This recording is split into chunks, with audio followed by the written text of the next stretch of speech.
voy a iniciar, voy a darle muy buenas tardes a todos a esta tercera sesión del ciclo de diálogos con la poesía actual, en la que hoy tenemos como invitada a la poeta, traductora y editora argentina Mercedes Roffé. Es un gusto para nosotros contar con la presencia de Mercedes hoy, quien ha sido muy, muy gentil en aceptar esta conversación, en participar en este ciclo de diálogo y en ofrecernos su conocimiento y su poesía esta tarde. Así es que voy a hacer una pequeña presentación y después para poder iniciar ya el diálogo con Mercedes. Y ahí ya le doy el pase a ella. Mercedes Roffé nació en Buenos Aires. Desde 1995 vive en la ciudad de Nueva York. Entre otras distinciones recibió las becas John Simon Guggenheim en 2001 y Civitella Ranieri en 2012. Libros suyos se publicaron en traducción en Italia, Quebec, Rumania, Inglaterra, Brasil, Francia y Estados Unidos. Distintas antologías de su obra se publicaron en Ecuador, Chile, México, Venezuela y Puerto Rico. En 2013 aparece en Madrid la compilación de entrevistas a la autora titulada La interrogación incesante. La editorial Excursiones de Buenos Aires publica en 2018 su glosa continua, Ensayos de Poética. En 2017, la compositora Teresa Wong estrena una obra compuesta a partir de Las linternas flotantes, en traducción de Anna Dini, en el ciclo de música experimental contemporánea de The Stone en el auditorio de la New School University de Nueva York. Ha publicado 3 libros de fotografías. La línea azul, Madrid, Centro de Arte Moderno 2012, Otras lenguas, Santa Fe, Palabrava 2019, con poema de Inés Araoz, y homenaje a VH, Tribute to VH, Buenos Aires, Vuelo de Quimera, New York, The Bridge Art Press en 2020. Desde 1998 dirige el sello Ediciones Pen Press, dedicado a publicar plaquettes de poesía contemporánea hispanoamericana y de otras lenguas en traducción al español.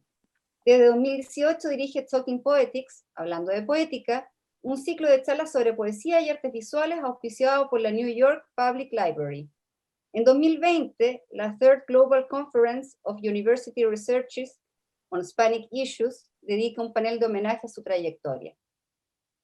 Una breve reseña para toda la trayectoria y para todo lo que Mercedes Roffé ha hecho para la poesía hispanoamericana y universal. Muy bienvenida, Mercedes, a esta conversación, a este diálogo. Muchas gracias a ustedes por la invitación, María Luisa. Es un honor, un gusto grande participar de este ciclo tan interesante y tan agradable también. Muchas gracias a ti. Mercedes, bueno, nosotras, la idea, nosotros, todos nosotros, nosotras y nosotros los que estemos, la idea es que tengamos una conversación donde yo te plantee algunos temas, perdón, ando un poco resfriada, no es COVID, supongo y espero que no lo sea. No. No. Una conversación que yo te plantee algunos temas, pero tú siéntete libre para que deriven hacia donde tú los quieras llevar. Que son de alguna manera sugerencias o sugerencias para iniciar un diálogo. Y que después dejemos un ratito para que tú nos puedas leer algunos poemas y para que puedas entablar una conversación también con los asistentes a este diálogo. ¿Cómo no? Encantada. Bueno, mira, yo de algunas cosas que yo he ido pensando que podríamos hablar, quizás Bien. la primera, centrada justamente en esta idea que da título a la sesión de hoy, que es Poesía y Silencio, que fue el título que tú misma le diste a este diálogo. Y una cosa que podríamos relacionar con eso, que ya lo habíamos un poco conversado, ¿no es cierto? Que hay una idea de que hay una poesía que es más bien verbosa o más abundante, en un sentido claramente no peyorativo, y que tu poesía ha ido pasando por diferentes etapas. En un momento quizás estuvo más cercana a una retórica, si es que la palabra no es tan presuntuosa, a una retórica más bien barroca, más poblada, más verbosa, y que se ha ido decantando hacia una poesía un poquitito más escueta, más simple, que no necesariamente, como ya lo conversamos, ¿no es cierto?, quiere decir a lo mejor lo que uno podría suponer que quiere decir. ¿Cómo nos podrías tú señalar esta relación entre poesía y silencio, o poesía inicialmente con un carácter más verboso en tu escritura? ¿Cómo se ha dado eso? Eh, Primero te comentaría que cuando pensé en el título de la reunión de hoy, poesía y silencio, no lo pensé, no pienso en general el tema de poesía y silencio como en relación necesariamente con una retórica más escueta o más desarrollada. Eh, o en relación con un estilo, ni con un estilo ni con una extensión en realidad, ¿no? Lo pienso más bien como eh, si no resultara eh, muy lejana la relación, como Miguel Ángel pensaba en sus esclavos, en sus esculturas, que estaban ya en la piedra antes de que él las creara, ¿no? Entonces yo pensaría también que hay ciertos poemas que vienen del silencio, que están en el silencio y que uno va a buscarlos o les presta atención y puede ayudarlos a salir de ese silencio, no porque sea malo el silencio, sino porque nosotros queremos recuperarlo, queremos tenerlo. Este, entonces, lo pienso más bien como una relación de la poesía con el silencio, que no se da en todos los poemas, y también lo pienso en relación con una convocatoria, o sea, como el poema una vez, no importa si viniendo de ese silencio como matriz o si no vino de ese silencio, pero hay poemas que convocan un silencio, hay poemas que, y yo lo pienso como una poética en cierto sentido, que el poema sería, lo ideal sería que el poema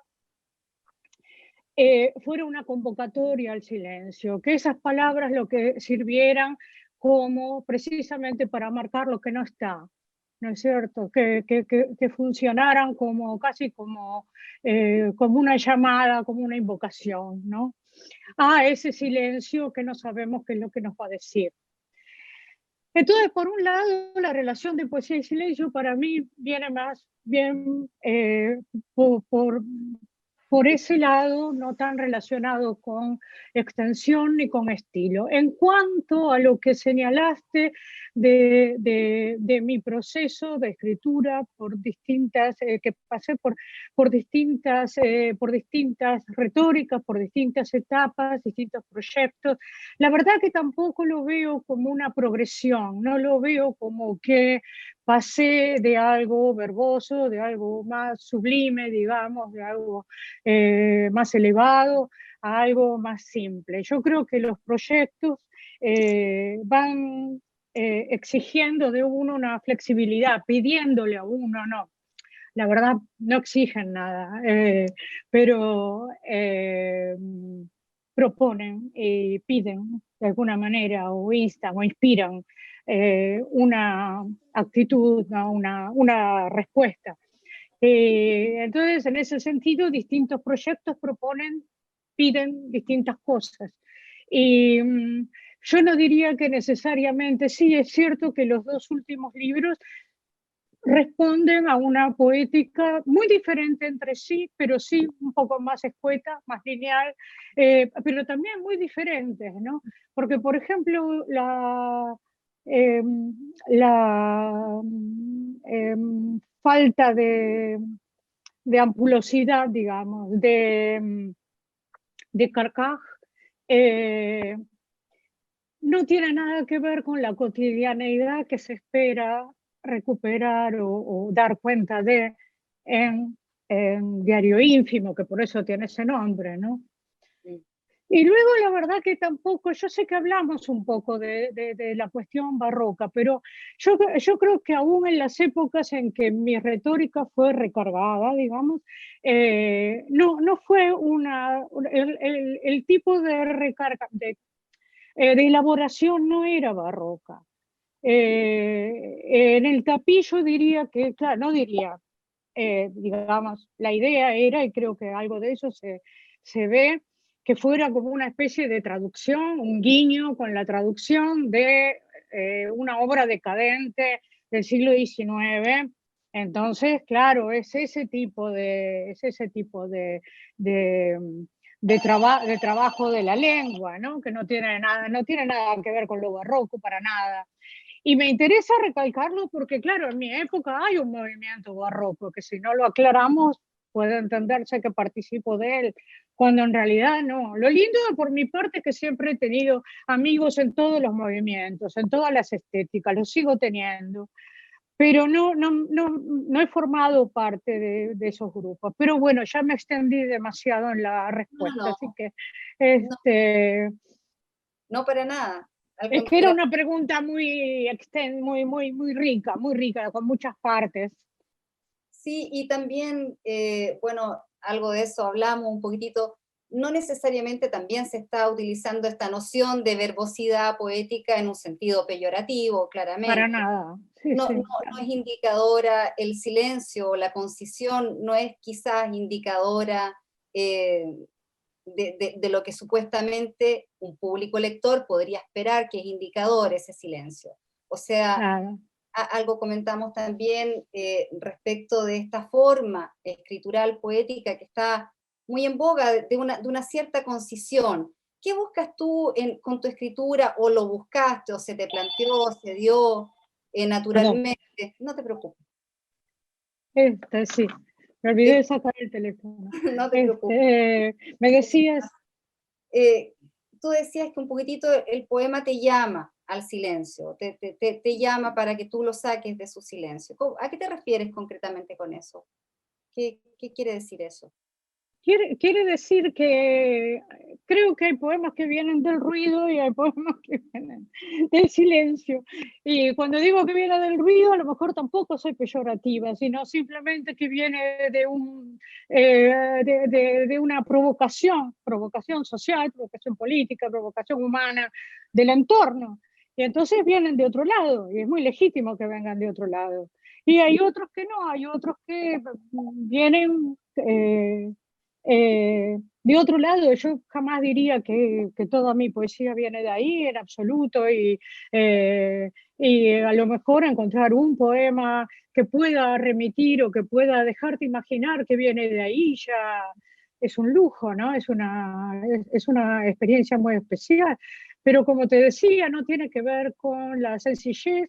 Por ejemplo, a mí me parece que La noche oscura tiene del silencio y produce silencio, pero también el Nocturno de Asunción Silva, que es larguísimo, que tiene repeticiones y que podría decirse que es verboso o muy florido, si se quiere, por la cantidad de repeticiones y de anáforas y de maravillosamente trabajadas que tiene el poema. Y sin embargo, me parece que sí, que apela a una experiencia de silencio, ¿no? Tampoco tiene que ver con los temas y tampoco tiene que ver con las formas. Por ejemplo, hay, hay tancas, sobre todo, ¿no? Muy buenos, excelentes, que no se conocen mucho, porque el tanca no se conoce mucho. Eh, Pienso en una poeta mujer, sobre todo, no muy conocida, no está traducida casi. Yo traduzco unos poquitos poemas del inglés. Nakajo, que bueno, era una poeta casi con una situación de violencia doméstica. Odiaba a su marido, todo tenía que ver con las pastillas que se tomaban cada uno, él para maltratarla y ella para aguantar. Y son tancas, son poemas de 5 líneas y no convocan al silencio, no vienen del silencio, Mm. ¿no? Sí, Este, lo pregunto porque en realidad, bueno, uno tiene su idea de qué es el silencio, qué es el ruido, pero bueno, es bueno escucharlo de tu boca y no hacer una interpretación fallida después respecto de lo que yo puedo entender por silencio. Pensaba en cuando tú señalas ahora, algunos poemas vienen más del ruido, por ejemplo, en un sentido de una cierta revuelta puede ser también, aunque no necesariamente, como tú dices, tenga que ver con un tema, pero pensaba en esta noción que le da Rancière, Jacques Rancière, ¿no es cierto?, al ruido, como algo también que es positivo, o sea, un sentido positivo, dejar hablar, ¿no es cierto?, el ruido de seres que a veces no han tenido voz en el espacio de la literatura. Y claro, hay contextos sociales, por ejemplo, ahora mismo, el Mm. mismo problema de género que está tan fuertemente instalado, que es de alguna manera un ruido de fondo contextual o referencial, pero no es necesariamente un ruido en la plasmación poética, no está planteado como ruido, puede ser muy silenciosa esa plasmación también. Creo que con cualquier tema y con cualquier problemática y con distintas retóricas se puede convocar ruido, se puede convocar silencio. Pero me parece que cuando digo ruido, probablemente no me esté refiriendo a lo mismo que me estás comentando. No lo llamaría ruido. Eh, pero este, no, creo que cuando pienso en ruido, pienso un poco sí, en la urgencia por hablar antes de tiempo, en la urgencia por tener respuestas grandes a problemas que todavía no entendimos, que se vio tanto el año pasado, ¿no? Filosofar sobre lo que todavía no tenés ni idea de lo que es. Eh, entonces, a ese tipo de ruido, ¿no? El ruido del periodismo cuando no da ninguna noticia, simplemente llena tiempo. Eh, eh, Ese tipo de ruido. Ujú, así lo entiendo. Este, Y a propósito de lo que señalas recién, esta urgencia por plantear poéticamente, plasmar poéticamente una preocupación frente, por ejemplo, a lo del año pasado, que todavía está presente, lógico. ¿Cómo lo ves tú? ¿Cómo te instalaste tú poéticamente respecto de ese conflicto? decidí callarme, decidí prácticamente no escribir. Dibujé, eh, escuché mucha ópera, vi mucha ópera, aprendí muchísimo. No, yo no era muy fanática de la ópera, al principio porque siempre la economía daba para ir tan arriba que la verdad que, bueno, era como si me lo estuvieran contando, ¿no? Sea en el Colón, aquí, en España, en todos lados, era como muy lejos. Además, yo tengo un problema de audición, o sea que los largavistas nada más no alcanzaban. Disfruté algunas, pero no en la medida en que el año pasado fue una inmersión, porque nos hicimos, mi pareja y yo nos hicimos, eh, ¿cómo se dice? Nos registramos, nos hicimos miembros de, de la ópera del Met, que es a la que vamos, pero vamos muy arriba y ahora lo vimos en el cuarto en una pantalla tan grande como la pared. Entonces realmente vimos detalles, o sea, aprendí también cómo a diferencia de años atrás, la, eh, la filmación de las óperas ha surgido como una especialidad casi más compleja que la dirección orquestal, porque antes de que nadie respire, la cámara ya está ahí. Y si alguien respira y el otro lo mira mal, la cámara está donde el otro lo miró mal también. O sea que realmente es impresionante el grado de atención al que tenés acceso, ¿no? Entonces, no escribí mucho y la verdad que casi lo hice a propósito. Eh, no digo que haya sido una buena solución ni nada, simplemente que fue una actitud, ¿no? Eh, en otros temas que no son los de la pandemia, por ejemplo, eh, o sea, algo como que el otro día comentamos también un poco, es como que no todo lo que me preocupa ha entrado necesariamente en mi poesía con el grado de urgencia y de estridor con el que me preocupa. O Ujú, sea, para mí, por ejemplo, la preocupación de género entró muy temprano en mi poesía. Entró con mi libro Cámara Baja. El hecho de elegir a Ferdinand Ciel no fue una cuestión de género femenino, masculino, varón, mujer. Fue otra cosa, fue un juego con la con la institución literaria, no tuvo que ver con seudónimo ni con nada de eso. Realmente es donde entra el tema del género es en cámara baja para mí, incluso en el título, cámara baja, ¿no?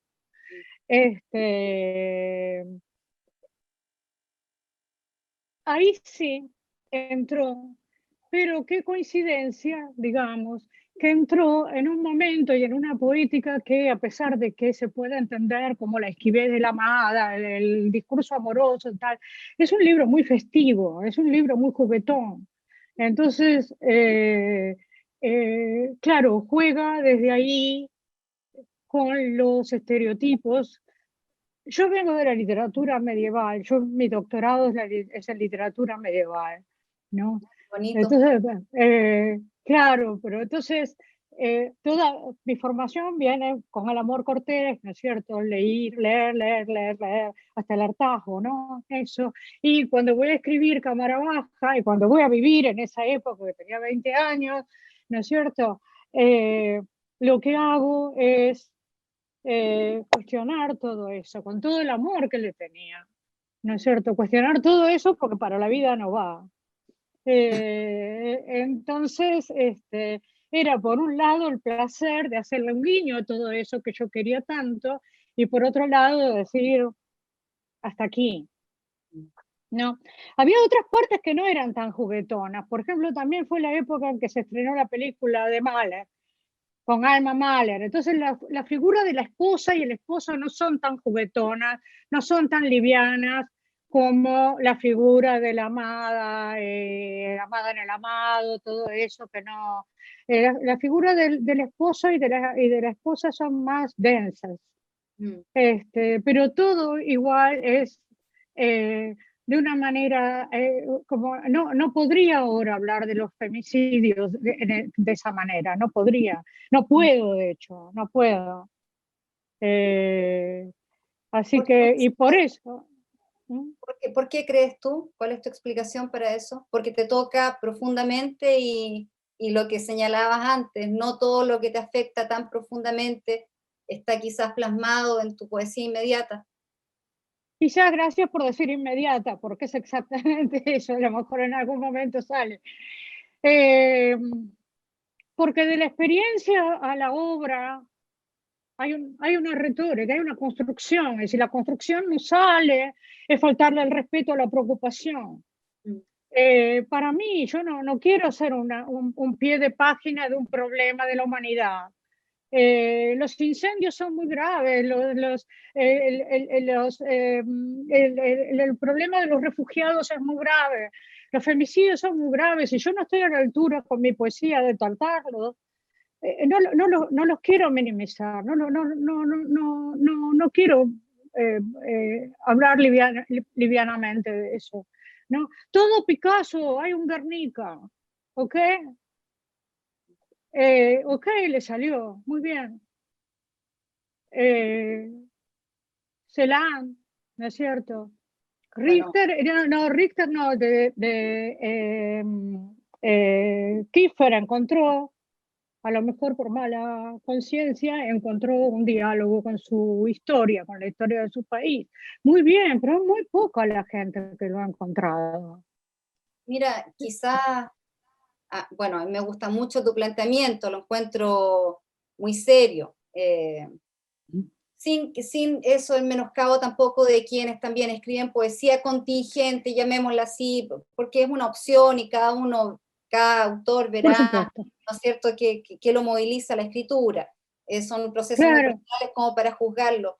Pero desde afuera, desde una posición más crítica, a mí me da la impresión, no quiero ser tan polémica con esto, pero hago un poco la analogía con lo que señala Horacio Quiroga en el Decálogo del Perfecto Cuentista, que primero hay que dejar morir la emoción para poder hablar de ella. Creo que un poquitito tal vez. pasa lo mismo en poesía, son géneros distintos, pero con el acto escritural y con el acto, con el acto artístico en general. O sea, yo Claro, creo que, cuando hablo como de dices poesía, hablo tú, de todo en realidad. En claro, realidad, hablo de las artes visuales, la música, la danza, hablo de las artes, ¿no? claro. Como lo señalas Este, tú de Picasso y el Guernica, claro, bueno, qué bien por él. pero esta como proliferación de repente de manifestaciones emocionales que son muy viscerales, no están mal, pero son muy viscerales, de repente no son los textos mejor logrados en términos poéticos, plásticos, qué sé yo. Está muy, muy encima. Habrá que ver, sí, habrá que ver cuando se decante todo, ¿no? Yo creo que sí, eh, que sí, que habrá que ver. A veces también es muy pronto para opinar sobre ciertas cosas. Hay que dejarlas, está bien, si surgieron, enhorabuena que surjan. Por ejemplo, yo te hablé del libro Cámara Baja, que surgió desde una perspectiva más o menos risueña, digamos, una crítica, pero también hay que ver que eran los 70 prácticamente, y el tema de posmoderno, de la parodia, del juego con la historia, con la tradición, estaba ahí, era nuestra poética, ¿no? Así que pero luego también tuve la suerte, en cierto sentido, en este sentido, porque sí que me preocupa, no creas que es algo bueno, yo no es así. Entonces, también tuve la suerte de poder abordar algunos temas que me preocupaban mucho, que me habían dolido mucho, en las linternas flotantes. En las linternas flotantes. Y ahí, aunque sea de una manera un poco filosófica, digamos, pero sí entra. Y curiosamente, las linternas flotantes no tenían título. Después de eso les interesa, a mí me parece linda la anécdota. Igual que Cámara Baja, había terminado el libro y no tenía título. Y en los dos casos fue la situación contextual, la historia, la que me dio el título, ¿no?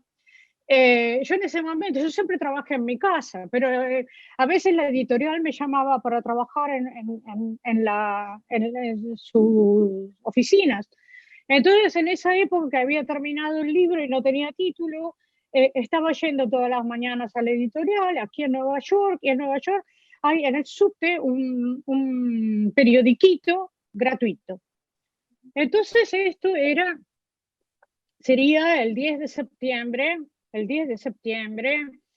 del 2003, 2004. El libro salió en el 2009, o sea que sería el 2007, el 2008. Y entonces agarro el periodiquito ese y leo, me acuerdo, parada en el subte, leo que al día siguiente, la lista de homenajes al 11 de septiembre que se va a hacer al día siguiente. Y leo que la comunidad budista le va a hacer a Nueva York un homenaje en el Hudson, que son The Floating Lanterns. Yo, ¿qué son The Floating Lanterns? ¿No? Entonces ahí empiezo a investigar qué es esta ceremonia de las linternas flotantes en el agua, que es una ceremonia de duelo, ¿no? Una ceremonia de duelo, que por lo general es comunitaria, colectiva, ¿no? Entonces, ese sintagma no aparece en el libro, o sea, aparece después, pero el espíritu del libro es ese duelo, ¿no? Entonces, bueno, así uno va viendo cómo se combinan las cosas. Es muy interesante. Más allá de lo que uno puede controlar, uno no controla todo. Ni nada, ni mucho. No controla, yo aprendí que no se controla nada, ni la vida personal, menos lo externo.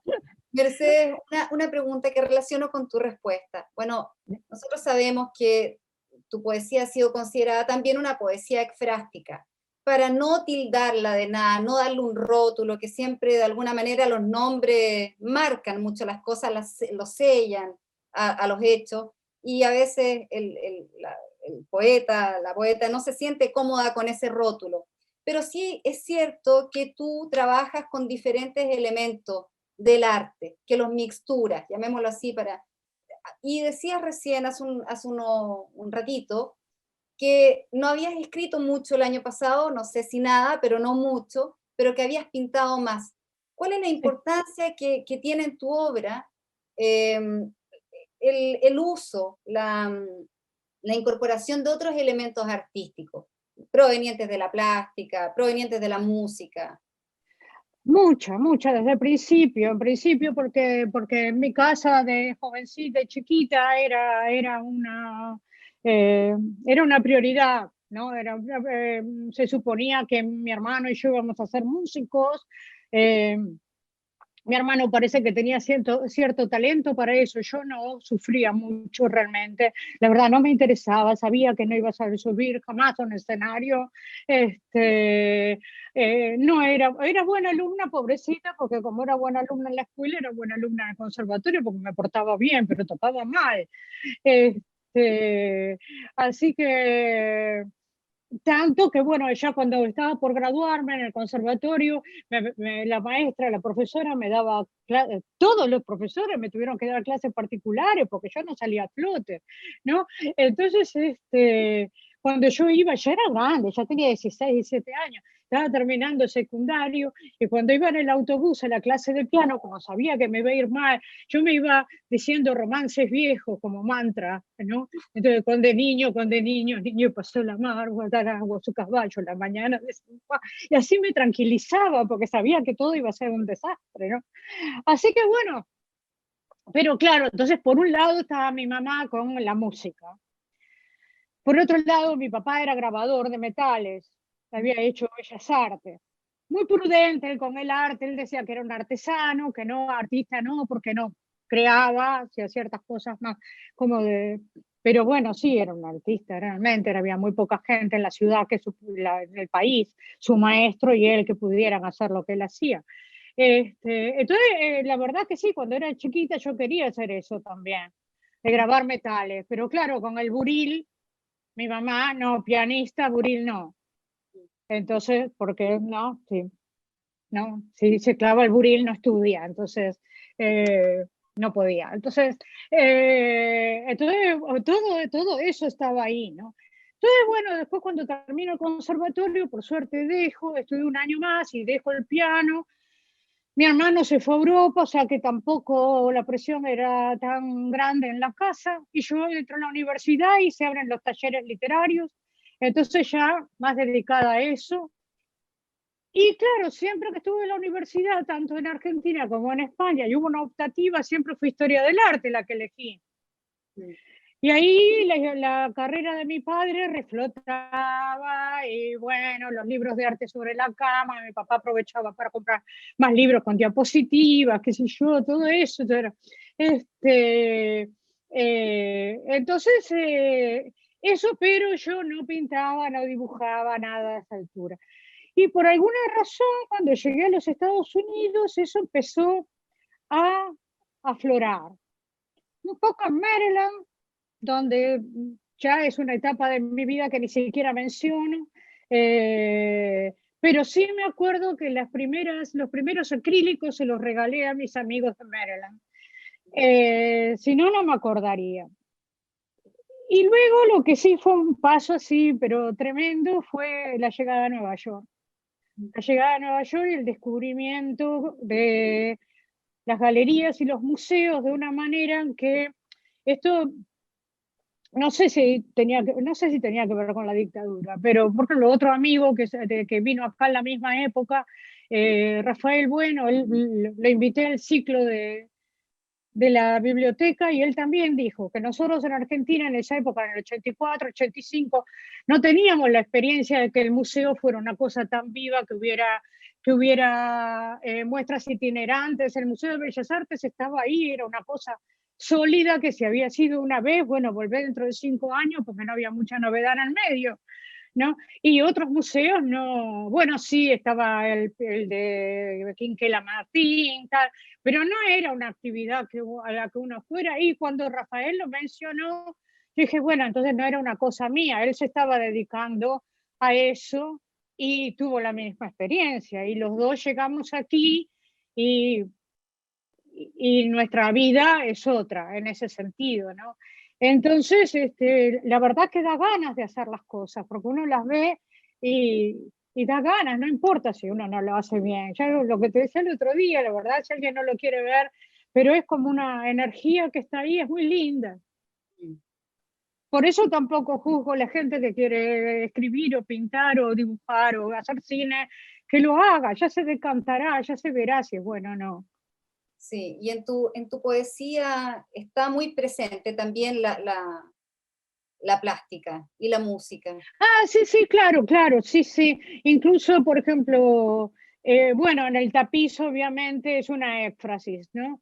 Y como comentábamos el otro día, es una éfrasis como el fo de una obra que no existe, como el tapiz de, de la égloga de Garcilaso, como el escudo de Aquiles, como todas las grandes éfrasis, no hay obra detrás, pero hay una obra creada con palabras. También el tapiz tiene bastante que ver, en cierto sentido, con el San Julián hospitalario de Flaubert. En el sentido de que es puramente plástico, pero al final da un borrón y dice, digamos, que es puramente literario y al final da un borrón y dice, no, era un vidrio, era un vitral. Mm. Y Pero sí, y luego... fotografía, la fotografía, ¿cómo surge en tu La interés? fotografía surge de una manera, a ver, primero surge una serie de bicicletas, no sé por qué me pareció que era un objeto enormemente Contestable. estético, y veía bicicletas por todos lados y luego tuvimos un viaje a Macedonia nada menos y también veía motos y bicicletas por todos lados y bueno, esa fue una primera serie que no mostré nunca mucho, pero la tengo ahí, es linda. Este, y luego después de eso, lo que pasó, claro, una amiga me regaló una camarita muy linda y muy fácil de llevar a todos lados y de mucha calidad.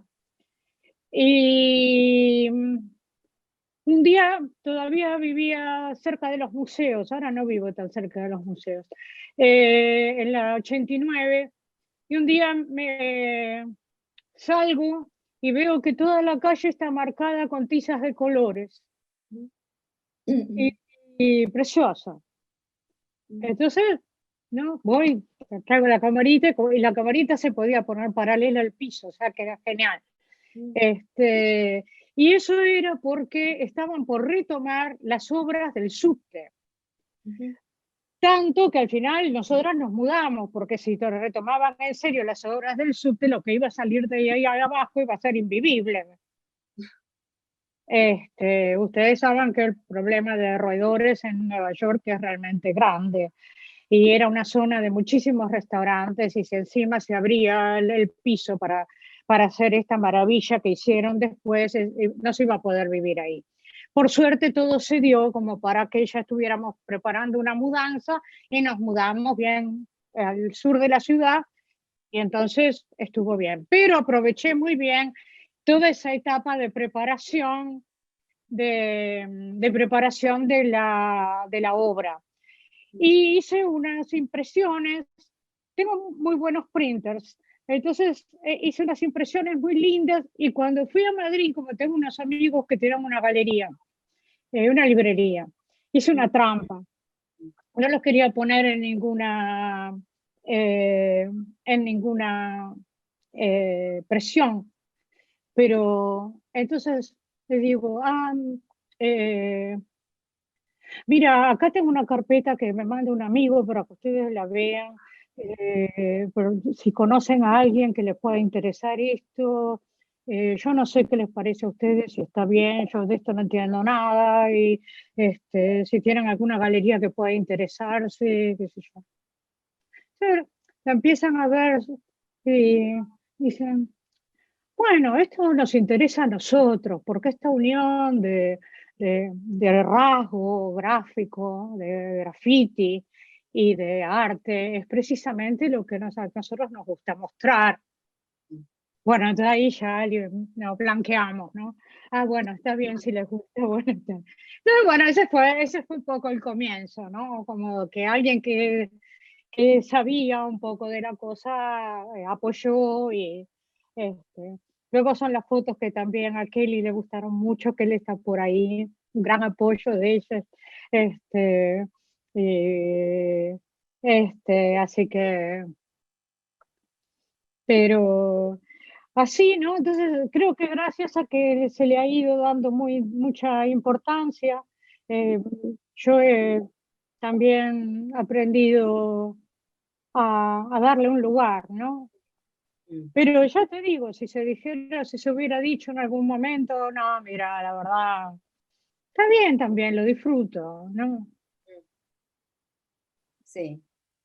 Mercedes, y para Sí. sacarte un poquitito de este tema, te llevo a otro. Ya lo adelantaste tú un poquitito, lo señalaste, pero quizás la repito la pregunta para aclararlo muy bien. ¿Cómo te sitúas tú respecto de la discusión de género a partir de una poesía que plasme esa discusión? Yo creo que Ya ya lo es, contestaste, creo yo. no, es lo que decía, ¿no? Es decir, en la medida en que se encuentra el vehículo para hacer un poema, enhorabuena, como, ¿no? Al contrario, eso es sumamente necesario, Soy majadera pero con esto, perdón, no por gusto, no es majadería en realidad, sino que tengo la impresión también crítica que se espera de las escritoras, de las mujeres que escriben, que tengan un planteamiento respecto de este tema y de alguna manera las conmina un poquitito al sistema a que tengan mm, una posición o una cierta ideología respecto de la discusión de género, que desde mi perspectiva, pues no sé cuál es la tuya, pero es muy restrictivo, una mirada muy sesgada. O sea, yo creo que me sumo un poquitito a lo que tú señalaste, yo creo que las preocupaciones que una y uno tiene en la vida no mm, necesariamente aparecen tan en la superficie, con tanta evidencia, y pueden estar un poquitito soterradas, un poquitito escondidas. Entonces, no necesariamente se necesita una escritura militante, feminista, claro, para que te preocupe el tema y para que este tema esté presente no solamente en tu oficio escritural, sino que en tu práctica cotidiana, en tu vida concreta. Yo veo un poquitito, yo lo digo con el derecho que me atribuye o me atribuyo yo misma por el hecho de ser mujer. Me siento un poquitito siempre al margen de esta discusión porque se obliga a que uno esté refrendando, aplaudiendo un discurso muy ideologizado desde mi perspectiva, que está muy bien, pero creo que el arte se mantiene más libre, mejor, cuando está un poquitito fuera de esa discusión tan politizada de ciertos conflictos que nos aquejan. Y que puedo yo tener un planteamiento quizás más feminista, más defensor de mi género, que personas que a veces enarbolan una bandera de defensa de ciertos derechos. ¿Cómo ha sido ese tránsito en tu vida? ¿Te has movido con ductilidad, con facilidad por estos temas? ¿Te has sentido en algún momento presionada? no, no me siento presionada, más que por mí misma. Ujú. Eh, por mí misma sí me gustaría a veces darle a este tipo de problemas la altura que le he podido dar a otros. Ujú. Eh, hacer algunos poemas, digo buenos porque recojo de ustedes que son buenos, este, digamos, tengo una cierta repercusión, entonces me gustaría que esa especie de talento que surgió, gracias al cual ustedes me convocan, que también surgiera para este tipo de cosas. En algún punto surge, en algún punto cada tanto surge. No me siento presionada en absoluto, ya te digo, más que por mi propia conciencia. Y, eh, y celebro la gente que lo puede hacer. Eh, creo que es necesario, pero que no todo el mundo lo hace bien, como no todo el mundo escribe buenos poemas sobre el vino, o sobre el amor, o sobre la sexualidad, o sobre el problema de las fronteras. Ujú. Es así. Sí. Y luego veremos qué queda. Yo, por ejemplo, en los años 90 leí mucha poesía feminista americana, mucha poesía feminista americana, de mujeres americanas, gays o no gays, eh, muy interesante. Algunos textos eran bellísimos. Ahora leo menos ese tipo de poetas, Pero a lo mejor también leo menos, no sé, también leo menos, no sé, a Tuñón.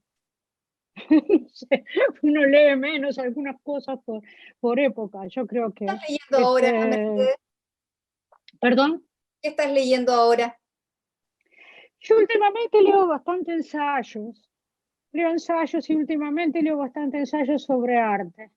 Mm. Fue gracioso porque en la ida al museo de la semana pasada, eh, estaba con mi pareja y cada tanto decía, mira sobre este leí un libro. Mira este que no lo conocíamos, sí, mira, leí algo de un ensayo sobre él. ¿No? Entonces me di cuenta que la verdad que gran parte de las lecturas de la pandemia, del confinamiento, fueron sobre algunos artistas que no tenía muy bien ubicados. Ujú. Muy interesante. Yo me Claro. bajo muchos libros de PDF, no compro muchos libros. Sí he comprado algunos de arte porque tenía un poquito, como no salgo, no gasté ni en el autobús, gasté en libros, pero más bien me los bajo de una biblioteca virtual. Ujú. Qué curioso eso, en general puede ser una idea preconcebida mía. Tengo la ¿Cuál? idea de que los escritores trabajan mucho con el objeto físico libro, que les gusta mucho el Ah, libro. ¿No sí, te sientes está tan bien, sí. conectada a eso? ¿No Igual, tienes mira, ese te quería contar una cosa, no sé si estoy hablando demasiado, no no, leí, no, pero no, bueno. no, no, Este, no hay eh, no, nada, viste esto de que son las presiones, ¿no? Las presiones de los temas.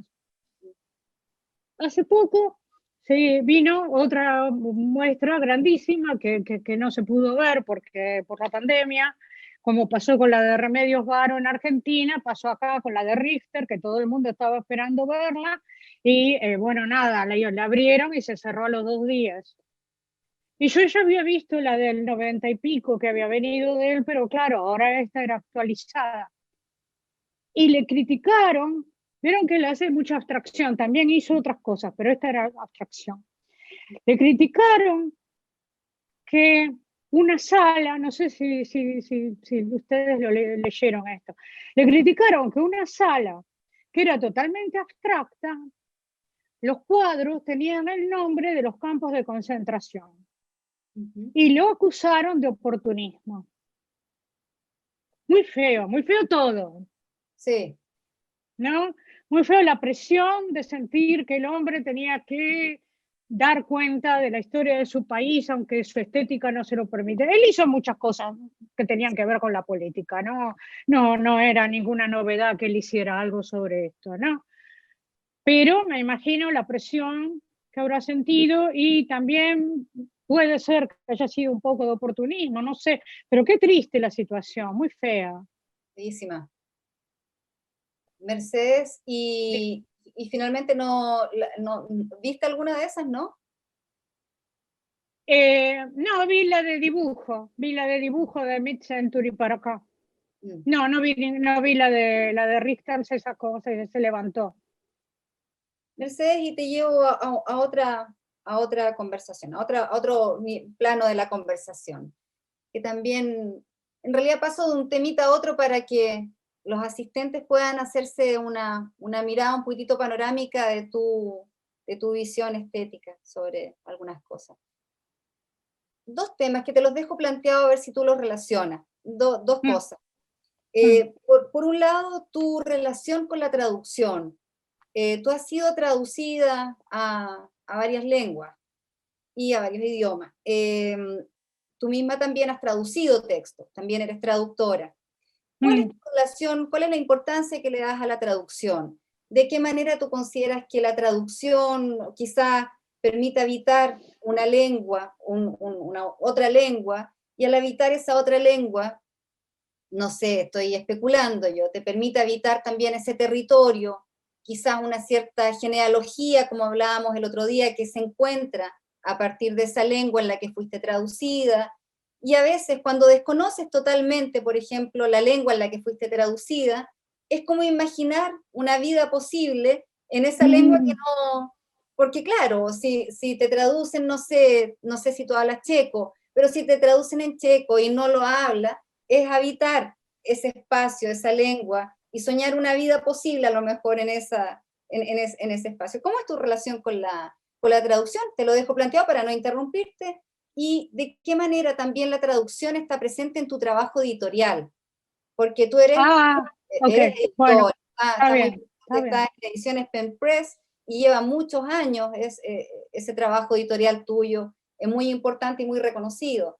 Así es que si nos puedes relacionar esas dos cosas, si es que son relacionables o no, si no las separas y las abordas. No, claro, la importancia que le doy a la traducción se refleja en Penpress, ¿no? En el catálogo de Penpress, por supuesto. Incluso algo que me alegra, no puedo decir que me enorgullece, pero sí, que siendo una editorial tan pequeñísima, con tan pocos medios, después me di cuenta de que habíamos publicado por primera vez muchas traducciones al español. Muchos de los poetas que tradujimos, después, 2, 3, 4, 5 años después, aparecieron en editoriales un poquito más grandes o bastante más grandes, pero los nuestros habían sido las nuestras habían sido las primeras traducciones. Siempre autorizadas por los autores o por la familia heredera de los derechos de los autores, siempre muy prudente y siempre por lo general por él o la traductora elegida o que el autor respetaba, ¿no? Así que en ese sentido sí siempre fuimos muy cuidadosos. Y, claro, porque un poquito la idea de Penpress era, después vuelvo a lo otro, un poquito la idea de Penpress era que había, sobre todo cuando surgió, que era a fines de los 90, ahora el panorama cambió bastante para bien, pero en ese momento, sobre todo, lo que veía yo era que conocíamos a muchos nombres y no teníamos acceso, o sea, yo a lo mejor tenía acceso porque viajaba o porque podía leer 2 o 3 lenguas, o porque conocía a la traductora o el traductor de Venezuela o de donde fuera, eh, pero que mis amigos no, mis amigos de Argentina no, mis amigos de Chile no, mis amigos de España no, entonces, bueno, no. Entonces, por lo general, la idea es, y sigue siendo, ¿no? Como poetas muy reconocidos, salvo 2 o 3 que publiqué cuando eran muy jovencitos, eran muy buenos. Pero por lo general no descubro talentos, eso no. No era la idea. La idea era que hay gente que está muy establecida y no circula por algunos lados, como si yo tengo la posibilidad de hacerlo llegar a una librería, porque una plaquette llega fácil, o la llevo yo, la llevo en la maleta, etcétera. Entonces, bueno, hacerlo así, ¿no? Y sí, resultó, está muy bien. Yo nunca me imaginé al principio que las librerías aceptaran, porque los estantes en las librerías son muy caros. Pero sí, varias nos aceptaron, así que bueno, genial, fue una cosa que salió muy bien. Y luego, claro, hicimos la tienda virtual, así que por ahí también hay pedidos y tal. En cuanto a las traducciones de mi poesía, bueno, eso para mí es una celebración total, para mí es una fiesta. He tenido muchísima suerte con las traducciones que han hecho mías, con la gente que me ha traducido, y con aquellas traducciones a las que yo puedo acceder, como el inglés, francés, un poquito el italiano. Bueno, yo he participado mucho, he participado porque lo disfruto. Entonces, a ver, por favor, léeme esa frase, a ver, decime cómo suena, a ver, no sé, porque yo puedo conocer la lengua, pero no la hablo bien o tal, entonces, a ver, decime, tiene ritmo, a ver, y esta palabra, ¿qué connota? Más esto otro, ¿no? Sí. Pero en realidad no eran correcciones de mi parte, era disfrutar, porque eran realmente casi todas, no casi todas, la verdad, todas las traducciones que he tenido, que yo he podido valorar de alguna manera, han sido excelentes. Luego otra que no pude valorar, le pedí a una amiga, la de Brasil, que le pedí a una amiga que lo hiciera, lo hizo también magníficamente. Y ahora está por salir un libro en árabe, que no lo que pasa es que el traductor es excelente, también tiene un español maravilloso, es poeta, entonces bueno, pero sí me da, no sé, me da mucha curiosidad, me da, No hablas no nada de sé, árabe. una sensación muy extraña pensar, sobre todo que el año pasado, cuando empezó el proyecto, fue la terrible explosión en Beirut, y la editorial queda ahí, lo vivió. Yo no Sí. tengo acceso, no tengo relación con la Mercedes, editorial en realidad, pero no, pero bueno, pero lo supe igual. Mercedes, Dime. una Sí. pregunta. ¿Tú no hablas nada de árabe? ¿No? No, lamentablemente no. Mi familia, los varones de mi familia, mis abuelos, hablaban árabe porque eran de Marruecos y comerciaban con gente de mi comunidad en Argentina. Los señores mayores sí hablaban árabe. Incluso tuve que invitar a uno una vez a la universidad para que hiciéramos una práctica de lingüística. Yo era la única que tenía acceso a un señor que hablaba árabe, entonces vino, y lindísimo.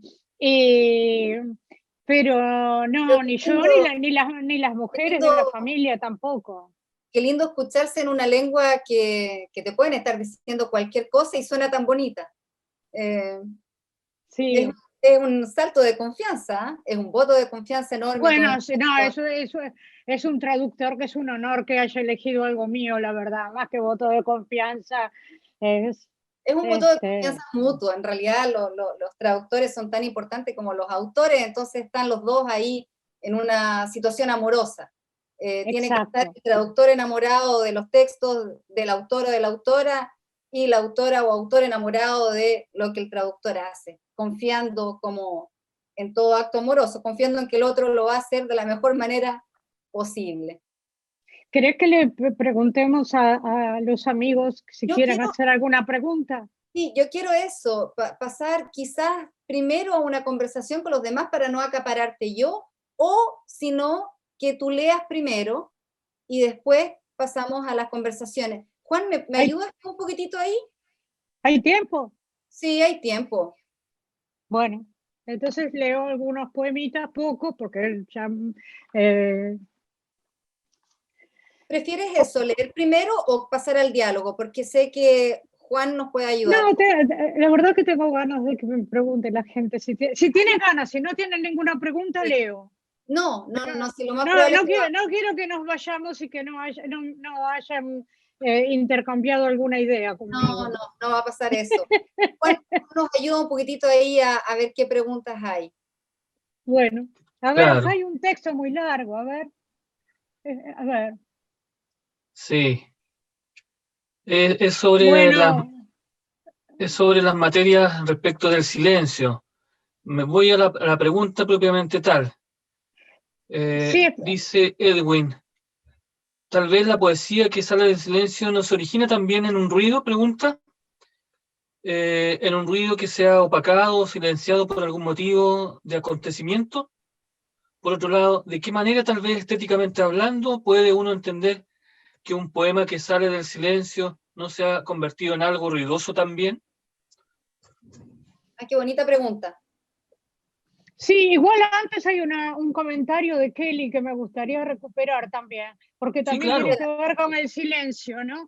Y sí, precisamente estos días eh, que estaba pensando en esta conversación, por supuesto, y pensé en el Guernica.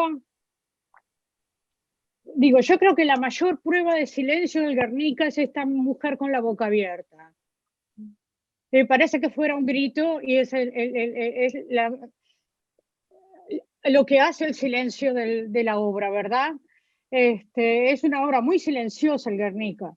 Y bueno, y también el grito de Munch, ¿no es ¿Mm? cierto? ¿Cuál es el grito? El grito es lo que le viene a él y le deforma el cráneo, digamos, o es el grito de la boca que también está deformada como si fuera un grito. ¿Cuál es el grito, no? Pero a la vez es algo como muy silencioso, en cierto sentido porque él parecería ser el único que lo oye, ¿no? Eh, la verdad que para el comentario de Edwin no tengo respuesta porque no, ¿cómo diría? Mi propuesta no es preceptiva. no es un deber ser. Entonces es probable que él lo sienta de otra manera y sería muy legítimo. Y seguramente encontrará poemas que ejemplifican muy bien lo que él encuentra, ¿no? Así que sí, me parece que es parte del diálogo, que es parte de la conversación. Sí. Juan. No hay otras consultas. Quisiera yo, eso sí, tal vez brevemente preguntar la opinión de Mercedes. Nosotros tuvimos el mes pasado a Juan Manuel Roca en la segunda sesión de estos diálogos. Y curiosamente, en él, como en la poesía de Roffé, hay un enorme componente iconográfico circulando, ¿no? Que tiene que ver con este aprecio por las bellas artes, o por las artes en general, más que por el término bello, ¿cierto? Que es tan restrictivo. Entonces, pareciera ser que es un registro más o menos extendido, ¿no? En las grandes voces poéticas latinoamericanas. Entonces, yo no sé, el otro día cuando conversamos, pareciera ser que el aprecio por el mundo plástico de Mercedes es más bien espontáneo, digamos. No impostado en el sentido de que, como está en boga la cosa de las imágenes, en el giro pictorial y toda la cosa, voy a escribir sobre imágenes, sino que es una cuestión natural, tal como en el caso de Roca, uno lo puede notar de igual manera, porque entre otras cosas, la producción de Mercedes desde su comienzo ha estado asignada por esto. Entonces, quería solamente refrendar ese carácter espontáneo, ¿no? del material plástico en la poesía que por lo menos nosotros conocemos y vemos cuando leemos tus textos. Bueno, perdón, y antes de que conteste Mercedes, bueno, es evidente, yo me sumo a lo que dice Juan, es evidente que se nota, ¿no es cierto?, que esto no es impostado, porque es cierto un poquitito eso, hay una especie de potenciación de lo híbrido, la otra vez lo discutíamos un poquitito también, lo híbrido que a veces se puede plantear como la intertextualidad, que es muy distinto a lo ekfrástico. La intertextualidad no es propiamente lo ekfrástico, pero uno ve que hay una cierta moda de utilizar lo que otras disciplinas pueden aportar también a la literatura y viene como un pastiche finalmente. Pero en tu caso, bueno, tiene otro sentido, tiene otra profundidad y otra incorporación de esos materiales, ¿no es cierto? Es otro el asunto. Sí, me acuerdo, creo que el primer libro de Roca que leí fue El violín de Chagall, o sea, que sí, él también hace mucho que anda por estos lares, ¿no? Pero sí, para mí fue un interés muy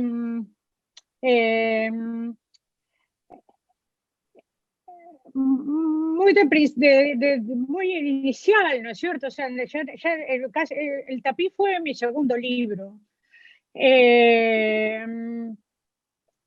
Y sí, yo venía de la carrera de letras, pero recuerdo que el primer dinero que gané, que fue para comprar la obra de Beasley. Los 3 tomos de la obra de Beasley que vi en la librería, y claro, el tapiz tiene mucho de Bajo el Monte, ¿no? Es un pintor que escribe, un pintor decadente que escribe un libro rayano en lo erótico, rayano en lo obsceno, ¿no? Ese era mi referente, incluso yo me disfracé de Ociel. Me disfracé de Ociel, el modelo, me saqué una foto, me sacaron una foto magnífica de estudio para la presentación. Después no la usamos en la presentación, la foto la tengo, es magnífica, de Alfie Baldo, un gran artista argentino. Y también para tratar de que saliera la foto de Osil, el referente era la foto de Beasley con la mano acá, su nariz prominente, divino, ¿no es cierto? Telón atrás, blanco y negro, por supuesto. Ese era el referente, ¿no? Así que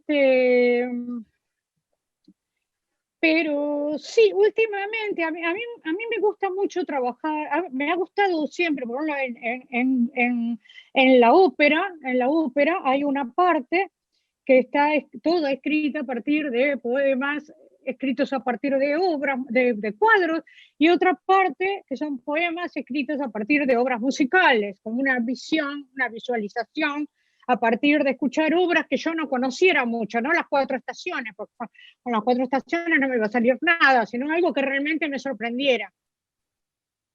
Entonces, eso lo hice, y luego hace poco tuve también otra experiencia muy interesante de encontrar un cuadro, escribir sobre el cuadro, y ese cuadro me permitió referirme a bueno, levemente, ¿no? Así de una manera como que da vergüenza realmente hasta decirlo, ¿no? Pero más o menos apuntar a lo... yo les digo, la verdad me da hasta vergüenza de decirlo, a lo que puede ser la situación de la gente que cruza el Mediterráneo, de los refugiados, porque es precisamente una barca que se está hundiendo, ¿no? Pero claro, es interesante porque no es una obra contextual, es una obra de 1936, ¿no es cierto?, que me permite referirme a algo tan urgente y reciente, ¿no? Y actual como esto está pasando lamentablemente.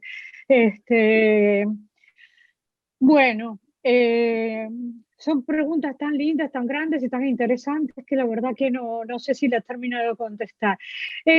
También he notado últimamente que se recurre un poco al cuadro, un poco como la maquinita de inspiración, ¿no? O sea, no tengo nada que decir, no tengo nada sobre qué escribir, me pongo frente a un cuadro y describo el cuadro y hago un poema. No, eso no. En principio, porque yo no creo tampoco, yo sé que la éfrasis tenía que ver originalmente la palabra incluso con una descripción, pero cuando yo escribo sobre un cuadro, la verdad que no describo nada, o hago hablar al personaje o el personaje me habla y lo escucho, o trato de que... Otro texto finalmente. Es otro texto, no es una descripción. Claro, no, claro, trato de que se entrecruce la parte técnica del cuadro con la representación, algo, pero realmente rara vez me voy a poner a escribir un texto que sea la descripción de un cuadro. ¿Para qué? Entonces, sí, me he dado cuenta de que algo de lo que ustedes están señalando está pasando un poco, sí, que hay como un recurso a esto, como bueno, a ver, ¿qué puedo decir hoy? Vamos a abrir una obra y entonces voy a tener algo que decir a partir de esta imagen, ¿no? Tenía otra pregunta ahí, parece, Mercedes. Sí, tenemos un par más. Pregunta Edson. Estimada Mercedes, ¿sus ensayos cómo se conectan o dialogan con su obra poética? Ay, de la misma manera que esta entrevista. Para mí el ensayo, que por lo general es un ensayo muy breve, no como la entrevista, que estoy hablando demasiado, pero lo que para mí es ensayo ahora son microensayos, son entradas de media página, máximo página y media.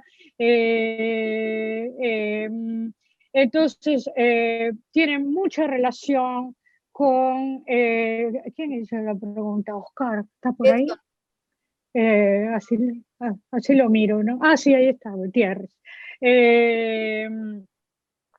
Tiene mucha relación, incluso salió un libro de ensayos y hace años salió un libro de entrevistas que ahora se está actualizando para que... porque la verdad son mis poéticas. Para mí la entrevista es un género que cuando la entrevista está bien hecha como esta, me ayuda a pensar.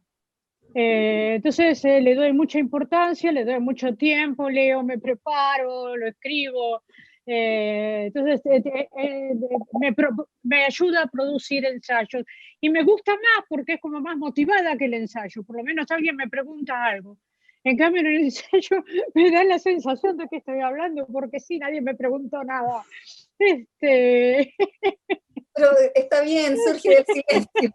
Lo estoy tomando de la manera más literal. Sí. Está muy bien. A mí me encanta el ensayo. Así que, Es un género fabuloso.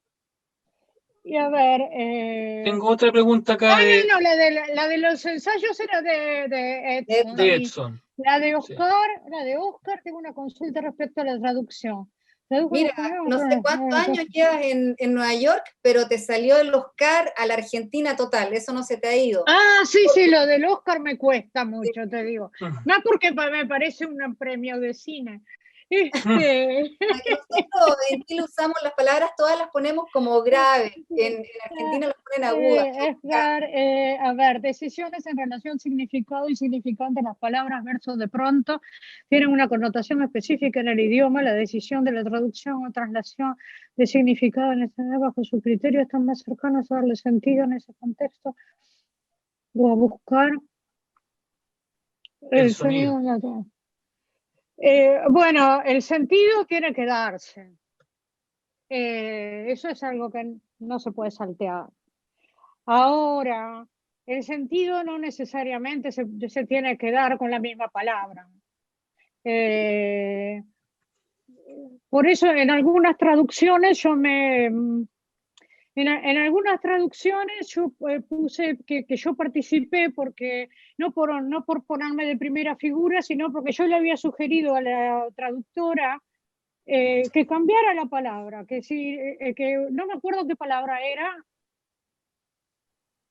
creo que era la palabra viaje, y en inglés no daba, el ritmo no daba, le digo, no ponga viaje, no pongas trip, no ponga travel, no pongas nada de eso, pone otra cosa, pone dream, a lo mejor, no sé, pone otra cosa que produzca, la línea era algo así como que despunta como un viaje, ¿no? Cuando uno va imaginando un viaje que despunta desde que lo va preparando, ¿no?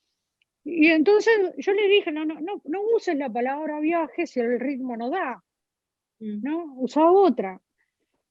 Porque el ritmo es muy importante, pero el sentido lo tiene que dar, no puede decir cualquier cosa. Si no le pone viaje, tiene que poner algo que despunte. Entonces, qué sé yo por mí, yo digo, el sentido tiene que estar y el ritmo tiene que estar, no el mismo, pero algún ritmo tiene que haber. Y cierta densidad retórica sería bueno que hubiera. Cierta densidad retórica parecida, aunque no estuviera en el mismo lugar, parecida a la del original, ¿no? Esas son tres cosas que para mí son como lo básico, lo que yo esperaría que una traducción tuviera. Lo demás es negociable. Negociable. ¿Tenemos otra pregunta, Juan? Sí, aquí Cecilio pregunta, tomando en cuenta el auge de la internet, las redes sociales y demás, ¿Mercedes considera desleal o vanidoso para un autor autopromocionarse, hacerse marketing y vender su propia obra? ¿O seguir dependiendo de las editoriales monopolizadoras para difundir a grandes masas una obra poética? Son distintos canales, yo no juzgaría mal ninguno. Son distintos canales, igual cuando empecé Pen Press era una editorial que yo decía minúscula, no pequeña, una editorial minúscula, y entonces competir con las multinacionales, no, que voy a competir con las multinacionales, ni idea.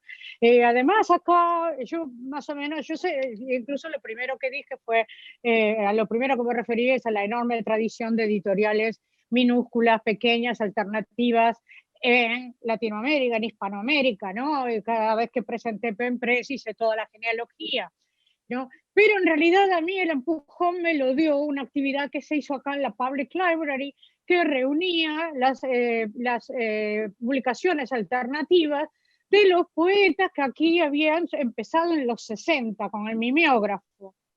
Y eran ahora gente que ahora tenía 70 años en ese momento, ahora tienen 80 más. En ese momento tenían 60 y pico, 70 años. Ellos publicaban en Penguin, pero si yo los invitaba me daban un manuscrito también. No son cosas que se opongan, no estamos en guerra. Las multinacionales tienen muchos problemas y pueden ofrecer cosas que una pequeña editorial no y que Internet tampoco. Y por Internet uno puede escribirle a sus amigos y se enteran todos, cosas que no puedo esperar que Penguin haga por mí. No sé, no me parece que haya que estar en pie de guerra. Cierto. Sí. Mercedes, ¿nos lees un poquitito? Sí. Podemos volver si todavía hay alguna pregunta después, pero bueno, nos gustaría escuchar. Sí. Bueno, yo voy a leer unos poemas muy antiguos. El otro día los leí también y no sé por qué ahora me dio por leer estos poemas. Los escribí en el año 79 más o menos en España y se publicaron en el 2002 porque cuando llegué a Argentina tenía editor y los saqué porque no quería que salieran. Pero di el tapiz, o sea que no era que yo me estaba ocultando, ni mucho menos. O sea, cambié este libro por el tapiz, se publicó el tapiz y guardé este. Pero salió en el 2002 y después salió en España, se llama Canto Errante.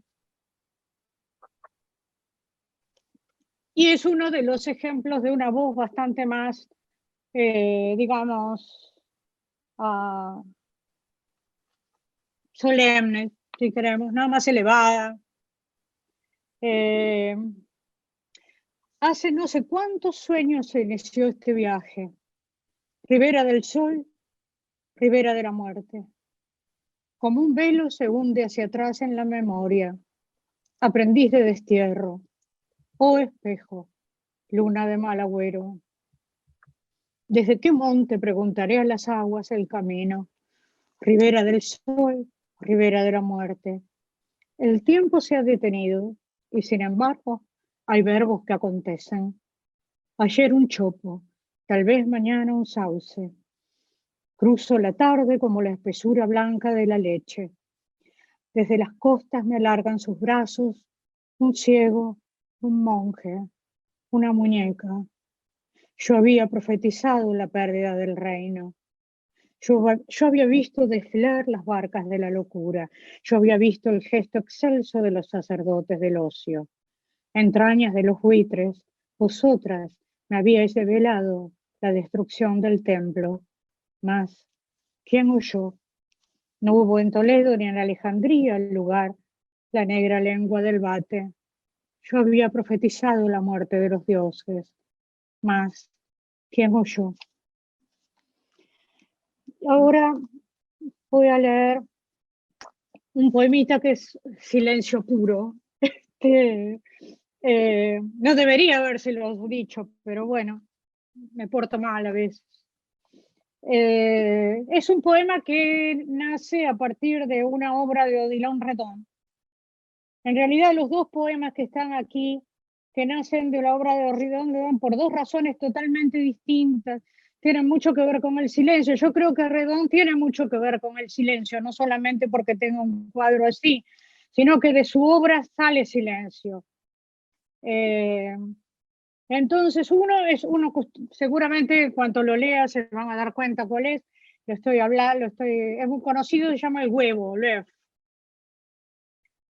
Huevo, taza.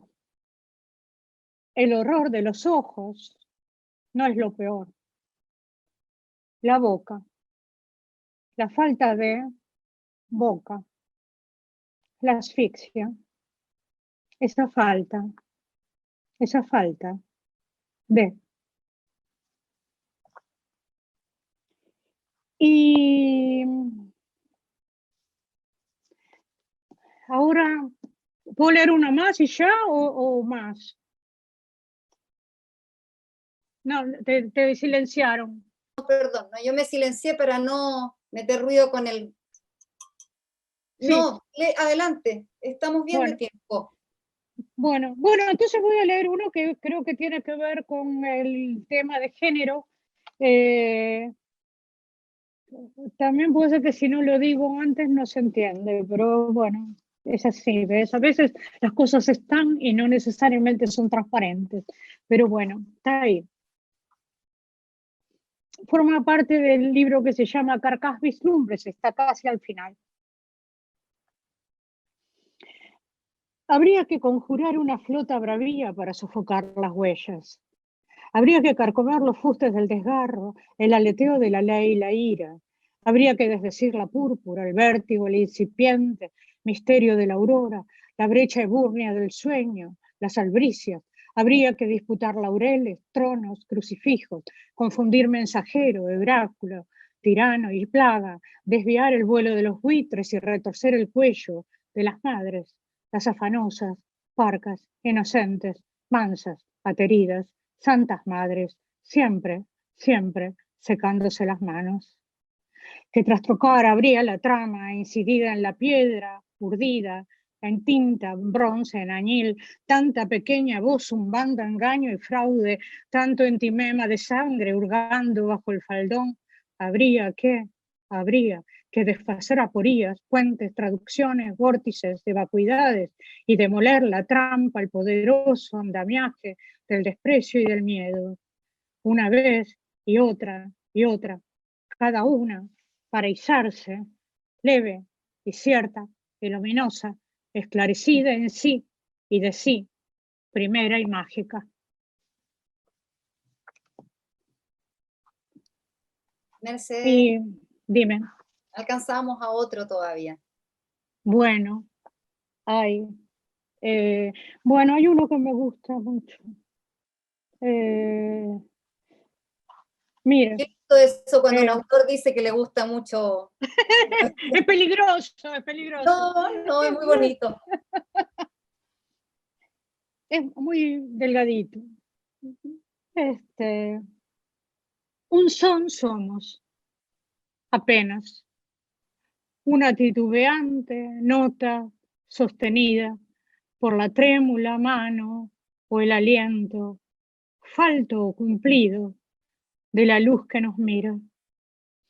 Ese vibrato que por un instante irrumpe, no ya en el silencio, sino en el anónimo rumor, tenaz, inacabable, ese tañido, ese encaje, urdido por el tedio o la violencia. Una hora de ese reloj hambriento somos, y aún reímos, y amamos, y tememos el final de este sueño. Precioso, Mercedes. Gracias. Totalmente de acuerdo contigo. Que te guste mucho, a mí también. Ok, gracias. A ver, Mari Carmen, hermoso, gracias, bravo. Cecilio, sí, ¿qué dices?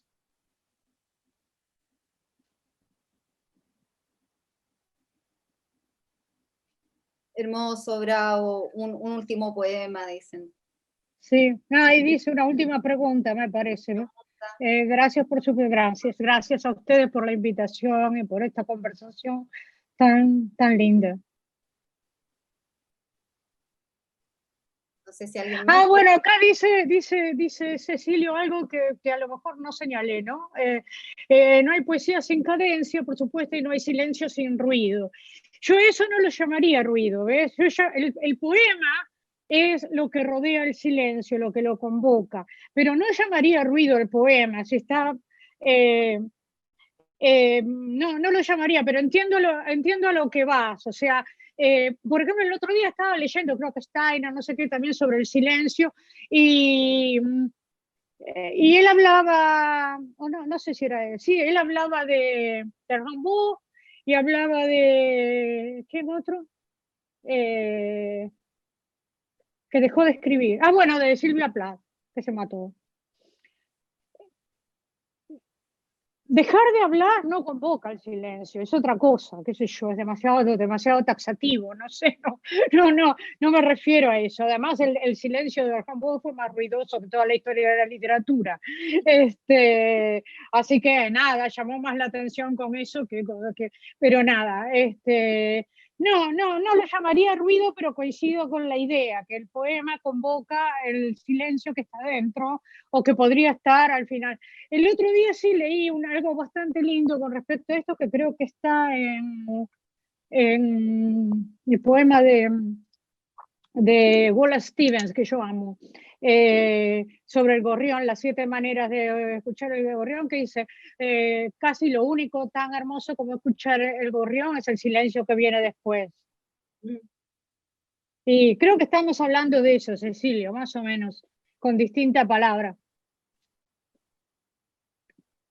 Sí, y a la inversa también. Muchas veces tanta verbosidad no dice mucho. Eso es otra cosa, sí, eso es otra cosa, sí. Lo digo en sí, autocrítica, yo que sí. soy verbosa, sin escribir poesía, soy buena para hablar. Entonces, a veces hablo más de la cuenta. Pero bueno, eso tiene que ver con tiene que ver con el ruido, con el sentido. No le llamaría silencio tampoco, ¿viste?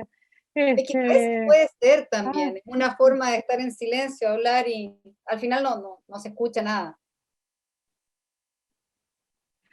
Qué interesante. ¿Qué consejo nos da a los que como usted venimos a estudiar a otro país? Cecilio, ¿de qué país sos y a qué país fuiste? Es de Cuba. Es de Cuba y está Está ¿dónde? ¿En en Chile. Chile? En Chile. Y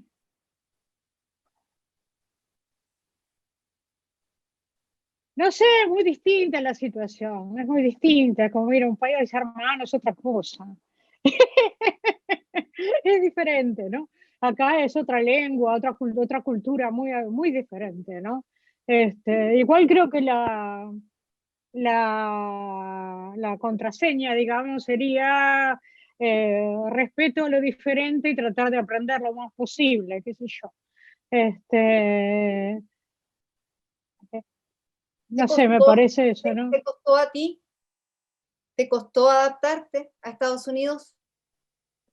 Sí, yo no creo que esté nada adaptada, yo vivo en una burbuja.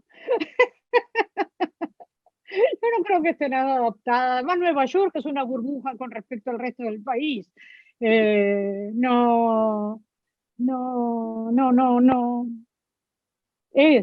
Uno ve las noticias y es otro país. Bueno, debe Este, ser muy distinta la situación, porque en realidad Cuba y Chile pueden compartir muchas cosas, no son realidades tan distintas. Son países bastante hermanos en muchos sentidos. Entonces, ¿Con no, qué? Cuba y ¿Con Chile, Cuba? claro, Cuba y Chile comparten muchas cosas, partiendo por la lengua, pero también muchas otras cosas. Pero en realidad el salto de Argentina a Estados Unidos es una cultura distinta, un idioma distinto, una forma de relacionarse emocionalmente, afectivamente distinta, me imagino. Muy fuerte el choque también. Pero Lo muy que sí rico. he tenido estudiantes cuando enseñaba en la universidad que fueron chicas norteamericanas, que ahora viven en Argentina, que fueron a Chile, que fueron a Santiago. Y vinieron totalmente adaptadas, enloquecidas, hablaban totalmente, al tiro, sí, una era mi asistente, y decía, al tiro, sí, yo tomé ese ramo, que era divino escucharla, en un año pero se había convertido totalmente a la chilenidad y ahora creo que vive en Argentina, divina. Así que bueno, depende mucho, depende mucho.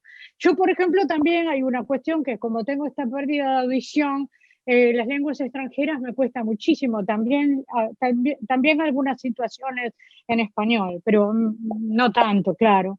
Pero cuando vine aquí yo ya tenía esa pérdida, lo cual afectó absolutamente muchísimo mi relación con el inglés. No hay proporción entre lo que leo y traduzco y lo que a veces me dicen buenos días y le pregunto a mi pareja qué dijo. Me dijeron buenos días. y leo todo con subtítulos, leo todo con closed captioning. Pero las películas españolas también, y las argentinas también las veo con closed captioning. Así que bueno, es una situación para ir a un país de otra lengua que Pero no preví, no lo preví para nada, nadie me alertó tampoco. qué interesante es eso, porque, bueno, la analogía que se establece entre poesía y música, poesía y sonido, ¿no es cierto?, es tan conocida. Sin embargo, desde esta condición de la que tú hablas, de una pérdida de audición, ¿no es cierto?, hacer poesía, que es justamente una forma de música, de sonido, es un repliegue bastante silencioso en tu caso, a lo mejor también. Mira, por un lado creo que tengo un silencio más calificado, de mayor calidad que mucha gente. Por otro lado, lo que sí noto, y eso nos lleva otra vez un poquito a eso que ya sé que querés hablar y no lo hemos hablado, a diferencia de la éfrasis, la intertextualidad, ¿no? Mi segundo libro, Cámara Baja, no, la verdad es casi mi cuarto libro, pero fue el segundo, el tercero que se publicó. Ese libro y tiene mucha intertextualidad, y mucho de lo que hablamos de la poesía de los 80, también de mis amigas chilenas, de mis amigos chilenos, y de mucha de mi generación de Argentina. Por ahí está Mari Carmen, que es de mi misma generación, del taller, de todo, empezamos juntas. Bueno, la intertextualidad era un más, ¿no? Tenía que estar ahí, ¿no? Y un placer también, porque salíamos de una comunidad que habíamos leído cosas parecidas, teníamos una formación bastante afín. Entonces eso funcionaba. Pero también, a pesar de que yo a los 28 años ya tenía la pérdida, sin embargo, en ese momento, no sé si porque vivía en Argentina y la relación con la lengua hablada, la lengua cercana, la del autobús, ¿no? Todavía no se me había ido, ¿no? No sé, tendría que ver ahora en Argentina, lo que pasa es que tomo mucho taxi en Argentina, pero tendría que ver qué pasa si oigo esos fragmentos de conversación y los entiendo, pero por ejemplo, aquí no los entiendo en el autobús, o sea, es ruido, es como si no lo puedo traducir. Entonces es como nada, ¿no? Es como Entonces, a lo que voy es que no incorporo eso en el poema, cosa que en el principio mis poemas sí tenían mucho más que ver o sea, incorporaba a lo mejor algo no sé, de Fray Luis o de San Juan de la Cruz, pero también decía que ha ido el Catre, ¿no? En La noche y las palabras está el ángel caído del Catre, ¿no? Juegos así también entre una tradición culta y una cosa totalmente coloquial, y eso sí lo he perdido.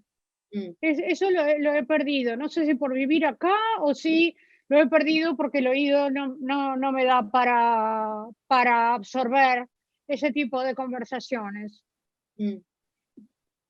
Sí, me inclino más por la primera opción. Puede ser, sí, puede ser.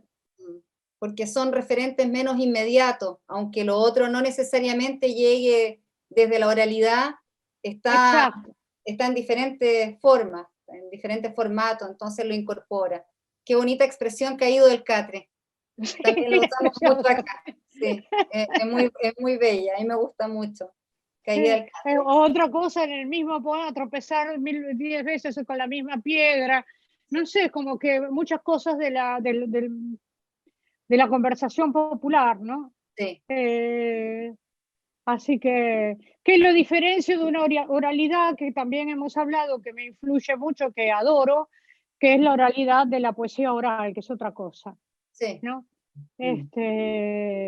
Así que, bueno, no sé si tienen otra pregunta o ya ya los he cansado demasiado. No, Mercedes, al contrario, yo te quiero agradecer a ti por esta conversación, por la excelente disposición que has tenido con nosotros, por tu poesía, agradecerte fundamentalmente por eso, por ser tan cálida, tan amena, tan cercana, tan poco diva, se agradece muchísimo, y tan inteligente al mismo tiempo. Gracias. Además de tan talentosa, tan interesante todo lo que nos habla. Yo espero no haber estado muy ahí invasiva, preguntándote Para cosas. nada, absolutamente no, una conversación. Trato de Yo no creo hacer... que si yo he sido algo de lo que comentaste, es realmente porque la conversación con ustedes fue un placer. Eso ha sido un placer desde que comenzó el contacto, así que también las preguntas que nos mandaron, la verdad, todo muy lindo, muy agradable, muy ameno, de mucho nivel, me ha hecho pensar. Yo lo agradezco muchísimo. No, nosotros a ti, Mercedes, muchísimas gracias. Me gustaría si nos pudieras leer un poema antes de que nos despidamos. Sí, voy a leer un poema con el que sí, me gusta a veces despedirme porque es muy estimulante. Es el que sigue al poema que dije que era feminista. Y miren qué diferente es. Ah, flor radiante, belleza radiante, vibración radiante, agua y temblor, escalofrío y piedra.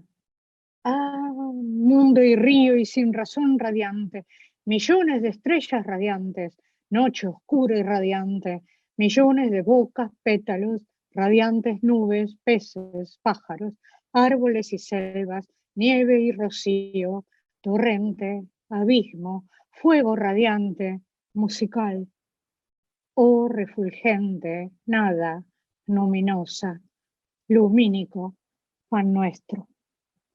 Gracias. Entonces, muchísimas gracias por todo. Un gusto haber estado contigo. Seguiremos en contacto. Vamos a despedir a nuestro asistente a esta conversación, a este diálogo el día de hoy. Una pequeña cosita, en abril estaremos con la poeta peruana Rosela Di Paolo, así es que los vamos a invitar, te vamos a invitar también, Mercedes, si es que te puedes hacer un ratito para que nos acompañe, que también es no? otra voz poética muy interesante, desde otra latitud, con otra forma. Eso es interesante siempre ver las convergencias y divergencias que se dan. Mercedes, muchísimas gracias de nuevo, un gusto, realmente un agrado esta conversación, para haber aprendido cosas de ti, que nos has enseñado el otro día, hoy. No, por favor, no. Poesía. Muchísimas gracias. Les agradezco. Un intercambio. Les agradezco. Bueno, muchísimas gracias. Gracias por haber empezado este ciclo realmente lindísimo. Realmente yo disfruté las otras conversaciones también mucho. Así que realmente es una idea espléndida. Muchas gracias. Gracias a ti. Yo despido también a nuestro asistente y nos quedamos un minutito todavía, Sí. Mercedes. Bueno, a todos. no. Muchas gracias. Nos vemos en la próxima sesión entonces. Hasta luego. Hasta luego.